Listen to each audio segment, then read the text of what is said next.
we zijn letterlijk even achter de schermen. Ja, achter u gebeurt het alweer op de Koornmarkt, een nieuw podium dit hier. En daar gaan stukjes optreden.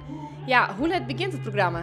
Nou, het is eigenlijk al begonnen en voor mij begint het om 11:30. Dus ja, ontzettend leuk, super spannend, maar, want het is wel aardig druk boeten. En ja, het is, nou ja, je merkt het misschien ik wel, het is al feest nou. Jelmer is op dit moment ontzongen en ik ben om 11:30. Hartstikke leuk, ja. Ja, wees dit fantastisch. Zeg wel, ja.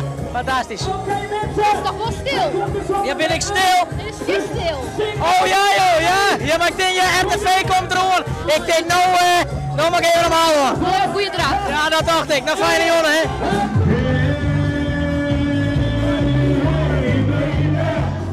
Ik kom er ook volle bekenden uit omjouwing, want er komt natuurlijk uit de Westereen, dus dichtbij. Ja, nou, ik heb hiervoor, want ik kwam aan en er waren al die meesten bij zitten we die er al wie en die zeiden, oh, we komen en we binden er en nou, superleuk. Dus dat jouwt mijzelf wel een heel leuk gevoel, absoluut, ja. Hoeveel zit er al in? Nou, we beginnen rustig aan.